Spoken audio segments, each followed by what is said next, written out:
الحمد لله وكفى وسلام على عباده الذين اصطفى أما بعد فأعوذ بالله من الشيطان الرجيم بسم الله الرحمن الرحيم لقد رضي الله عن المؤمنين إذ يبايعونك تحت الشجرة فعلم ما في قلوبهم فأنزل السكينة عليهم وأصابهم فتحا قريبا صدق اللہ العظیم۔ آج 18 ذی الحجہ ہے اور 18 ہی ذی الحجہ کو خلیفہ سوم اور نبی صلی اللہ علیہ وسلم کے دوہرے داماد سیدنا عثمان غنی رضی اللہ تعالیٰ عنہ کی شہادت کا واقعہ پیش آیا تھا۔ ذہن میں کچھ مضمون تھا کہ یکساں سول کوڈ کے متعلق کچھ بات کر لی جائے گی، لیکن کچھ مفتیان اکرام سے مشورہ ہوا تو اس میں بات یہ نکل کر شہر میں آئی کہ بھئی ہمارا جو ترجمان ہے وہ مسلم پرسنل لا بورڈ ہے یا جمعیت علماء ہے، یہ لوگ اپنا کام کر رہے ہیں اور مسلمانوں کی طرف سے پوری نمائندگی بھی ہو رہی۔ دوسری بات یہ تھی کہ ابھی کوئی مسودہ حکومت کی طرف سے آیا بھی نہیں یکساں سول کوڈ کے سلسلے میں، ابھی تو لا کمیشن نے وہ رائے مانگی، لیکن اس رائے کی ہم سمجھتے ہیں کہ وہی اہمیت ہے جو آپ نے دیکھا ہوگا کہ جب طلاق ثلاثہ کا مسئلہ آیا تھا، 3 طلاق پر قانون بنانے کا مسئلہ آیا تھا، تو ملک کے مسلمانوں نے لکھ کے باقاعدہ دیا تھا کہ یہ ہمیں قانون منظور نہیں، اور ٹرکوں کے حساب سے وہاں پر دستاویز پہنچے تھے، لیکن کیا ہے ان کو جو کرنا تھا وہ کیا انہوں نے۔ اب وہ الگ بات ہے کہ ہمیں ماننا ہے کہ نہیں ماننا ہے، جیسے جمعیت علماء کے ذمہ داروں نے کہا کہ ہم قیامت تک اس کو نہیں مانیں گے، اس قانون کو ہم قیامت تک نہیں مانیں گے، ہم قرآن اور حدیث پر 1400 سال سے عمل کرتے چلے آ رہے ہیں اور قیامت تک عمل کرتے رہیں گے انشاءاللہ، جب تک اس روئے زمین پر مسلمان باقی رہیں۔ مولانا ارشد صاحب نے یہ بات کہی، مولانا محمود صاحب نے یہ بات کہی کہ تم قانون بناؤ گے، ہم قانون کو توڑتے رہیں گے، لیکن یہ ضرور کہا کہ اس سلسلے میں ہم روڈ پر نہیں آئیں گے، جو تمہارا سیاسی مقصد ہے اس مقصد میں ہم تم کو باقاعدہ طور پر کامیاب ہونے نہیں دیں گے۔ بے مقصد یہی ہے کہ ہم روڈ پہ آ جائے، ہندو مسلم کر دیا جائے، ورنہ یہ جو لا رہے ہیں یکساں سول کوڈ کے مسئلے میں، تو اس سلسلے میں اگر دیکھیں تو اس میں ہمارے ملک میں بہت سی قومیں اور بہت سی ذاتیں آباد ہیں، بہت سے دھرم کے ماننے والے لوگ ہیں، تو یہ سب کے لیے نقصان دہ، یہ صرف مسلمانوں کے لیے نقصان دہ نہیں ہے۔ اب وہ بات کہی جا رہی، یعنی کوئی ایسا شوشہ چھوڑا جاتا ہے جس سے یہ لگتا ہے کہ اس کا ٹارگٹ صرف مسلمان ہوں گے، ورنہ یہ تو سرداروں کے لیے بھی نقصان دہ ہے، آدیواسیوں کے لیے بھی نقصان دہ ہے، ملک میں بسنے والے برادران وطن کے لیے بھی نقصان دہ ہے، لیکن وہ فوکس اور ٹارگٹ آپ کو کرتے ہیں تاکہ ان کا اپنا مقصد جو آئندہ سال آنے والا ہے اس مقصد کو پورا کر لیں، لیکن بہرحال وہ ایک الگ موضوع ہے۔ تو اس سلسلے پہ بہرحال ہمیشہ ہر دور میں مسلمانوں نے شریعت پر عمل کیا ہے، اسلام پر عمل کیا، اور ہم سمجھتے ہیں کہ اگر شریعت ہی ختم ہو گئی تو بچا کیا ہمارے پاس۔ تو بہرحال اس سلسلے میں ہمیں انتظار کرنا چاہیے وقت کا، اور انتظار کرنے کے بعد میں پھر جب کوئی بات ہوگی تو اس موضوع پر بات ہوگی اور اس موضوع پر بات کی جائے گی۔ تو بہرحال یہ بات تھوڑی سی میں نے تمہیداً عرض کر دی کہ آپ جیسے وہ ایک مسلم پرسنل بورڈ نے ایک وہ بنایا، فارم بنایا، آپ ان کو فل کریں، جی میل پہ جائیں اور اس کو یہ کریں، لا کمیشن نے آپ سے رائے مانگی، آپ 10 کروڑ لوگ رائے دے دیں، لیکن جو حکومت کا منشا ہے وہ تو پورا ہو کے رہے گا نا۔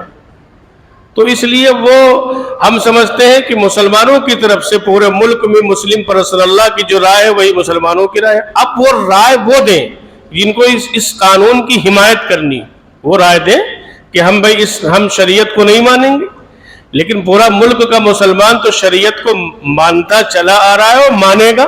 تو اس سلسلے میں بھی ہم سمجھتے ہیں کہ ہماری رائے وہی ہے، ہم سب کی وہی رائے ہے جو مسلم پرسنل لا اور جمعیت علماء کی رائے ہے. تو اس سلسلے میں الگ سے کوئی بات کی فی الحال میرے حساب سے ضرورت نہیں ہے. اور الگ سے کہ جے میل پہ جائیں یہ کریں وہ کریں. البتہ یہ ضرور ہے یہ ہوا کہ شہر نمائندہ لوگوں کو بلا کر یہ اعلان کر دیا ہے کہ ہمارا شہر کے تمام مسلمان اس تجویز کو کنڈم کرتے ہیں, اس کو نہیں مانتے ہیں. تو پورے شہر کی طرف سے ترجمانی ہو جائے گی. بہرحال وہ ایک الگ موضوع ہے. میں نے بات کی تھی حضرت عثمان غنی رضی اللہ تعالیٰ عنہ کے حوالے سے, جن کی شہادت آج کے دن ہوئی تھی. آج کے دن سے مراد 18 ذی الحجہ کو. حضرت عثمان غنی رضی اللہ تعالیٰ عنہ کی فضیلت کو سمجھنے کے لیے چند باتیں ہم سمجھ لیں. پہلی بات تو یہ کہ حضرت عثمان غنی رضی اللہ تعالیٰ عنہ حضور کے داماد ہیں. اور کیسے داماد ہیں کہ حضور صلی اللہ علیہ وسلم نے اپنی ایک بیٹی کا نکاح حضرت عثمان غنی رضی اللہ تعالیٰ عنہ سے کیا. ان کے انتقال کے بعد دوسری بیٹی کا نکاح بھی حضرت عثمان غنی رضی اللہ تعالیٰ عنہ سے کر دیا. پھر جب ان کا بھی انتقال ہو گیا تو حضور علیہ السلام نے فرمایا کہ اگر میری 10 بیٹی ہوتی, اور بعض روایت میں اور زیادہ کا بھی لفظ آیا ہے, اور یکے بعد دیگرے سب کا انتقال ہوتا رہتا تو میں سب کا بیاہ عثمان سے کر دیتا. تو گویا حضور علیہ السلام کی نظر میں حضرت عثمان کا کیا مقام تھا. اور داماد کے سلسلے میں جو لوگ داماد والے ہیں وہ واقف ہیں کہ کیا حال ہے معاشرے کا اس وقت داماد کے سلسلے میں اور بیٹی کے سلسلے میں. تو اتنے محبوب تھے سیدنا عثمان غنی رضی اللہ تعالیٰ عنہ حضور پاک علیہ السلام کو. اور پھر آپ حضور علیہ السلام کے تیسرے خلیفہ بھی ہیں. اور حضرت عثمان غنی رضی اللہ تعالیٰ عنہ, جیسے آپ جب مدینہ تشریف لے گئے تو وہاں ایک کنواں تھا. اس کنویں کا پانی میٹھا تھا, اچھا تھا, بیر الروما ایک کنواں تھا, لیکن وہ یہودیوں کے قبضے میں تھا, کسی یہودی کے قبضے میں تھا. حضرت عثمان غنی رضی اللہ تعالیٰ عنہ نے اس سے سودا کیا, اور سودا یہ کیا کہ ایسا کرو کہ آدھا کنواں بیچ دو, آدھا کنواں ہم لے لیں, آدھے کنویں کا پانی تمہارا ہو جائے گا. اس نے سودا کر لیا. آدھے کنویں کا مطلب یہ ہے کہ ایک دن اس کا پانی ہم استعمال کریں گے اور ایک دن اس کا پانی تم استعمال کرو گے. آدھے کا مطلب یہ ہوا. حضرت عثمان غنی رضی اللہ تعالیٰ عنہ نے اس کو خرید لیا. جو قیمت اس نے بتلائی وہ قیمت آپ نے ادا کر دی. وہ یہودی جو تھا وہ اس پانی کو بیچتا تھا کہ اس کی قیمت یہ ہے, وہ زمانے کی جو قیمت ہوگی اس اعتبار سے وہ بیچتا تھا. حضرت عثمان غنی رضی اللہ تعالیٰ عنہ نے جب خرید لیا تو اب ایک دن ان کی باری پانی دینے کی, ایک دن یہودی کی باری. تو حضرت عثمان غنی رضی اللہ تعالیٰ عنہ نے یہ کام کیا کہ جس دن ان کی باری ہوتی تھی تو وہ پانی فری تقسیم کرتے تھے کہ کوئی اس کی قیمت نہیں لی جائے گی. اب جب فری ایک دن مل رہا ہے تو قیمت والے دن کون خریدے گا؟ اب اس کے پاس کوئی آ نہیں رہا ہے. تو اس نے حضرت عثمان سے کہا کہ ایسا کرو کہ تم پورا کنواں خرید لو. تو حضرت عثمان غنی رضی اللہ تعالیٰ عنہ نے اس کو کچھ اور قیمت دی, اور قیمت دے کر وہ کنواں گویا یہودی کے قبضے سے اپنے قبضے میں لے لیا. اور اس کے بعد میں پھر حضور صلی اللہ علیہ وسلم کی خدمت میں سیدنا عثمان غنی رضی اللہ تعالیٰ عنہ حاضر ہوئے, اور آپ نے فرمایا کہ یا رسول اللہ صلی اللہ علیہ وسلم, وہ کنواں جو یہودیوں کے قبضے میں تھا اس کو میں نے خرید لیا, اور اب میں مسلمانوں کے لیے اس کو وقف کرتا ہوں بغیر کسی قیمت پر. تو گویا مدینہ منورہ پہنچنے کے بعد میں جو پانی کی قلت تھی مسلمانوں کے لیے, اس پانی کی قلت کو ختم کیا سیدنا عثمان غنی رضی اللہ تعالی عنہ نے. آپ کے بہت سے فضائل ہیں. ایک مرتبہ مدینہ منورہ کے اندر قحط پڑ گیا, غلے وغیرہ کی کمی ہو گئی. ملک شام اور دمشق کے بعض علاقوں سے سیدنا عثمان غنی رضی اللہ تعالیٰ عنہ کا تجارتی قافلہ اونٹوں سے لدا ہوا آ رہا تھا, اور مدینہ منورہ میں ایسے وقت وہ اونٹوں کا قافلہ پہنچا کہ جس وقت بہت دقت تھی مدینہ منورہ میں.